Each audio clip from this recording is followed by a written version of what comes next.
그가 나를 데리고 밖으로 나가 북쪽 뜰로 가서 두방에 이르니 그 두방에 하나는 골방 앞 뜰을 향하였고 다른 하나는 북쪽 건물을 향하였는데 그 방들의 자리의 길이는 100척이요 너비는 50척이며 그 문은 북쪽을 향하였고 그 방 3층에 회랑들이 있는데 한 방의 회랑은 20척 되는 안뜰과 마주대하였고 다른 한 방의 회랑은 바깥뜰 박석 깔린 곳과 마주대하였으며 그 두 방 사이에 통한 길이 있어 너비는 10척이요 길이는 100척이며 그 문들은 북쪽을 향하였으며 그 위층의 방은 가장 좁으니 이는 회랑들로 말미암아 아래층과 가운데층보다 위층이 더 줄어짐이라.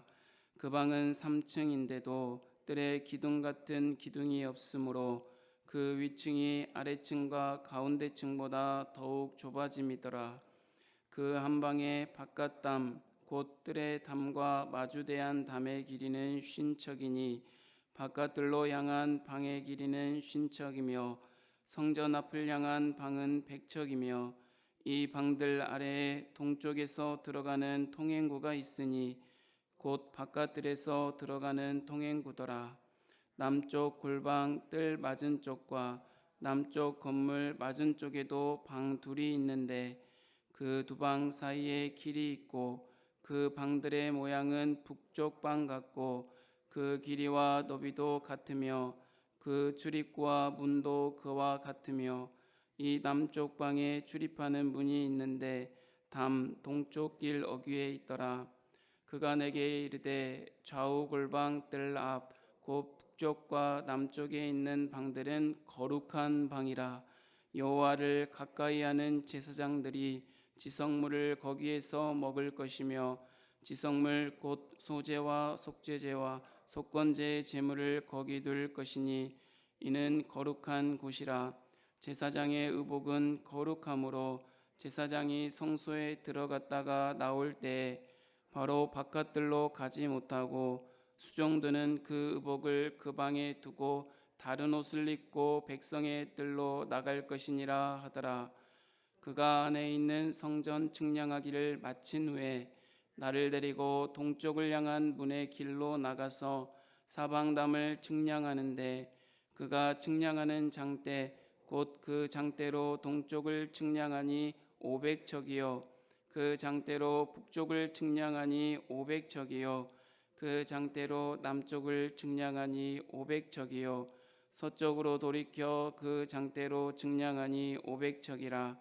그가 이같이 그 사방을 측량하니 그 사방 담 마당의 길이가 500척이며 너비가 500척이라. 그 담은 거룩한 것과 속된 것을 구별하는 것이더라. 아멘. 에스겔서의 마지막 부분인 40장에서 48장은 새 성전과 새 제사 그리고 새 땅을 보여주므로 이스라엘을 회복하게 하시겠다는 예언을 하나님께서 주고 계십니다. 그 중에서 40장에서 43장은 새 성전에 관한 말씀입니다. 40장은 성전 외부에 있는 문들의 양식에 대하여 증거하고 41장은 성전 지성소를 비롯한 성전의 본 건물의 양식에 대하여 증거하며 42장은 성전의 부속 건물인 제사장들의 방과 사면담에 대하여 증거하고 있습니다. 에스겔 선지자가 이 말씀을 받은 때는 에스겔과 백성들이 포로로 끌려온 지 25년이 지난 때이었습니다. 그리고 예루살렘이 함락되어 성전이 무너진 지도 벌써 14년이라는 시간이 흐른 시간이었습니다. 포로가 되어 바벨론으로 끌려간 에스겔 선지자와 백성들은 처음에는 빨리 돌아갈 수 있을까 생각했을 것입니다. 하나님의 백성이 포로로 끌려왔는데 언제까지 이 포로 생활을 할 것인가? 곧 돌아갈 것이다. 예루살렘으로 돌아갈 것이라고 생각했을 것입니다. 그러나 한 해 두 해가 지나도 그럴 기미가 조금도 보이지 않았습니다. 더욱이 11년이 지났을 때에는 바벨론에 의하여 성전이 무너지고 예루살렘에 있는 성전에 있는 모든 기명과 물건들을 약탈당했다는 소식을 이 포로 생활을 하면서 들었습니다. 성전과 땅과 예배의 삶이 무너지며 그들의 마음도 함께 무너졌을 것입니다. 그렇게 하고도 벌써 14년이 지난 시간이었습니다. 사람들은 희망도 없이 체념하며 하루하루를 살아가고 있을 때입니다. 그때 하나님께서는 에스겔 선지자를 통하여 새 성전의 모습을 보여줌으로 이스라엘 백성들에게 소망과 용기를 주고 계시는 것입니다. 사랑하는 성도 여러분, 우리의 삶이 무너지고 우리의 마음도 무너지고 아무런 희망이 없다고 느낄 때가 있습니까? 하나님께서 함께 하시지 않는 것 같은 부재 속에서 공허함을 느낄 때가 있습니까? 내 죄 때문에 우리의 가정과 삶에 이러한 일들이 일어난다고 자책하고 있지는 않았습니까? 하나님이 없는 것 같은 이 부재의 때에 바로 그때 하나님께서는 저와 여러분을 다시 회복하여 주셔서 다시 세워 나가시기를 원하십니다.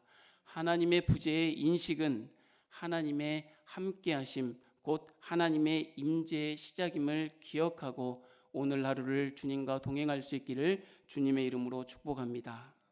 하나님의 영이 에스겔 선지자를 북쪽들로 데리고 나갔습니다.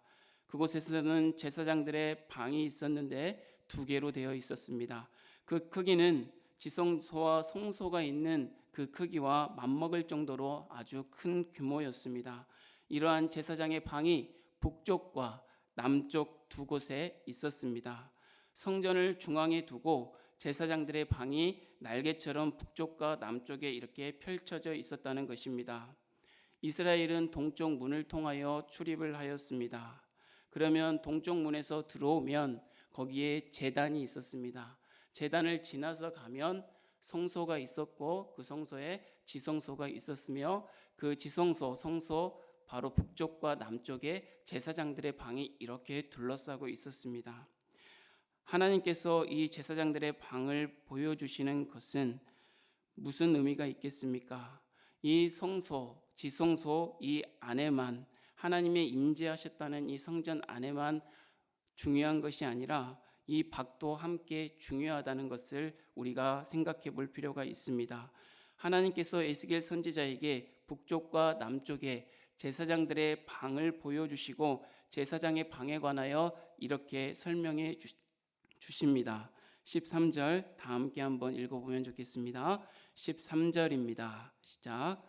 그가 내게 이르되 좌우 골방 뜰 앞 곧 북쪽과 남쪽에 있는 방들은 거룩한 방이라 여호와를 가까이하는 제사장들이 지성물을 거기에서 먹을 것이며 지성물 곧 소제와 속제제와 속건제의 제물을 거기 둘 것이니 이는 거룩한 곳이라. 아멘. 제사장의 방은 거룩한 방이요 구별된 방이라고 말씀하십니다. 거기에서 제사장들은 지성물 곧 거룩한 제물, 구별된 제물을 먹을 것이라고 하십니다. 거룩한 장소에서 거룩한 음식을 먹는 사람은 바로 여호와를 가까이 하는 제사장들입니다. 제사장들의 방이 엄청난 크기로 있었지만 크기가 중요한 것이 아니라 그 장소가 거룩한 곳이라는 것이 중요하다는 것입니다. 거룩한 장소에서 거룩한 음식을 먹는 사람들이 누구입니까? 성경은 여호와를 가까이 하는 제사장들이라고 말씀하고 있습니다. 이를 통해 하나님은 성전을 거룩하게 구별하여 사는 것뿐만 아니라 우리가 하나님을 가까이 하는 거룩한 사람이 되어서 성전 안에서뿐만이 아니라 성전 밖에서도 그리스도인으로 하나님의 자녀로 살아야 함을 가르쳐주고 있다는 것입니다. 이어서 14절을 다 함께 읽어보도록 하겠습니다. 14절입니다. 시작. 제사장의 의복은 거룩함으로 제사장이 성소에 들어갔다가 나올 때 바로 바깥들로 가지 못하고 수종드는 그 의복을 그 방에 두고 다른 옷을 입고 백성의 뜰로 나갈 것이니라 하더라. 이는 제사장의 의복이 거룩함으로 제사장이 성소에 들어갔다가 나올 때 바로 바깥들로 나가지 못하고 수종드는 그 옷을 그 방에 두고 다른 옷을 입고 백성의 뜰로 나가는 모습으로 확인할 수 있습니다. 옷 자체가 거룩한 것이 아니라 마음을 구별하고 삶 속에서 하나님이 함께 하심의 거룩함을 드러내야 한다는 것을 우리에게 교훈하고 있습니다. 사랑하는 성도 여러분, 오늘 목요일 하나님의 교회에 나와서 이렇게 예배 드리는 저와 여러분이 얼마나 복되고 아름답습니까?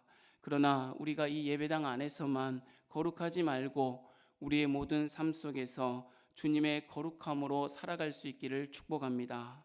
마음을 구별하여 온전히 하나님 한 분만을 향하는 하루가 되고 우리를 부르신 삶의 자리가 하나님의 은혜로 가득하여지는 구별된 하루가 되기를 주님의 이름으로 축복합니다. 이어서 15절에서 20절은 성전의 사면 담의 규모에 대하여 말씀하고 있습니다. 하나님의 영이 에스겔 선지자를 데리고 동쪽 문으로 나가서 동서남북 사방 담의 길이를 재었습니다. 각각 재었더니 사방 500척으로 엄청난 크기였습니다. 그런데 이 사방담의 중요성은 그 크기에 있지 않습니다. 20절 마지막 부분이 아주 분명하게 담의 중요성에 대하여 우리에게 중요성에 대하여 말해주고 있습니다. 다 함께 20절 다 함께 읽어보도록 하겠습니다. 20절입니다. 시작. 그가 이같이 그 사방을 측량하니 그 사방 담한 마당의 길이가 500척이며 너비가 500척이라. 그 담은 거룩한 것과 속된 것을 구별하는 것이더라. 아멘. 사방의 담은 거룩한 것과 속된 것을 구별하는 데 있다는 것입니다. 이 담의 가장 중요한 역할은 구별됨이라는 것입니다. 구별됨이 없다면 그곳은 성전이 될 수 없습니다. 성전은 하나님이 계신 곳입니다. 구별된 곳입니다. 그러므로 우리의 삶을 새 성전으로 세워 나간다는 것은 구별된 삶을 산다라는 말과 같다는 것입니다. 다시 한번 말씀드리지만 구별된다는 것이 담 안에서만 거룩하고 담 밖에서는 아무렇게 살아도 된다는 것이 아닙니다. 그리고 담 안에 있는 것만 가치가 있고 담 밖에 있는 것은 무가치하다는 의미도 아닙니다. 이것은 담 안에서 거룩함을 추구하는 것처럼 담 밖에서도 거룩함을 추구하라는 것입니다. 또한 담 안에서 새로워짐을 통해 담 밖에서도 새롭게 살아가야 한다는 것을 우리에게 교훈하고 있습니다. 사랑하는 성도 여러분, 거룩함의 기준이 너무나도 낮아져서 이스라엘은 하나님께 심판을 받지 않았습니까? 처음에는 성전에서 멀리 떨어진 곳에서부터 우상을 숭배하다가 점점점 성전 안에까지 들어와서 우상을 숭배하며 거짓과 불의와 음란과 타락으로 삶을 살았던 이스라엘 백성들이 하나님의 심판으로 무너졌습니다. 저와 여러분은 이때에 우리 하나님을 모시고 사는 거룩한 성전인 저와 여러분은 어떠한 삶을 살아가야겠습니까? 이스라엘 백성들처럼 아직도 우리 안에 두 마음을 품으며 우상을 품으며 살아갈 것입니까? 하나님은 우리 안을 거룩함으로 채우고 우리 밖도 거룩함으로 채워서 살아가기를 원합니다. 거룩함의 기준을 높이는 저와 여러분의 삶이 되기를 축복합니다.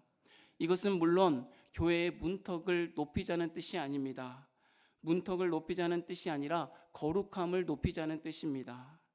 우리의 안과 밖이 주님의 말씀과 주님의 사랑으로 그 거룩함이 높아져 갈 때 하나님께서는 우리 안에 거하시며 함께 하시며 하나님의 역사 곧 하나님의 일하심을 저와 여러분의 삶 속에서 분명히 드러나게 하시고 저와 여러분이 경험할 수 있도록 인도하여 주실 것입니다.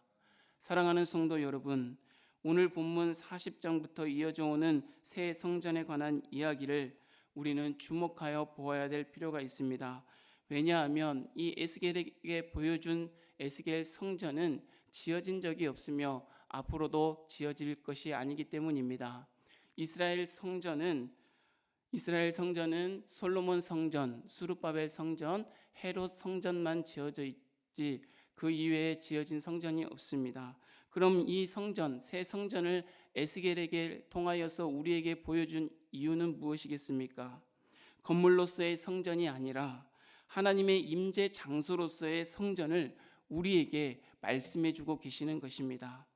에스겔서의 마지막 부분은 새 성전과 새 제사 그리고 새 땅에 대하여 말씀하시고 마지막 장 마지막 절에 이렇게 끝맺고 있습니다.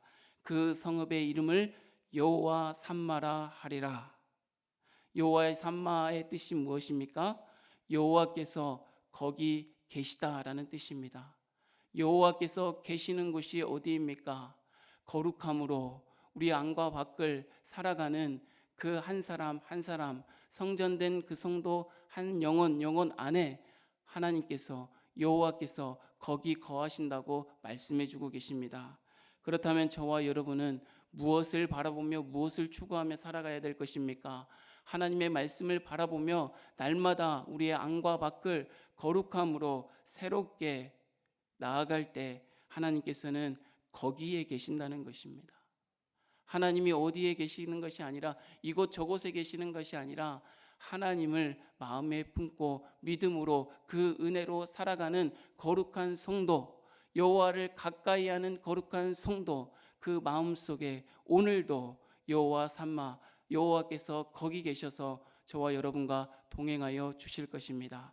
이런 소망을 가지시고 믿음으로 하루를 살아가는 저와 여러분이 되기를 주님의 이름으로 축복합니다. 하나님 아버지 감사합니다. 거룩함의 기준이 너무나도 낮아져 버려서 하나님 이제는 성전 안에까지 우상이 들어와서 하나님을 거룩하게 여기지 아니하고 욕되게 망령되게 여겨 살아가는 오늘날의 모습을 바라봅니다. 하나님 아버지 우리의 거룩함을 하나님 아버지 높여 살아갈 수 있도록 은혜 베풀어 주시옵소서. 구별된 삶을 살아갈 수 있도록 은혜 베풀어 주시옵소서. 하나님께서 거기 계심을 믿고 오늘 하루도 주님과 동행할 수 있는 사랑하는 믿음의 형제자매들 다 되어줄 수 있도록 은혜 베풀어 주시옵소서. 예수님의 이름으로 축복하고 기도하옵나이다. 아멘.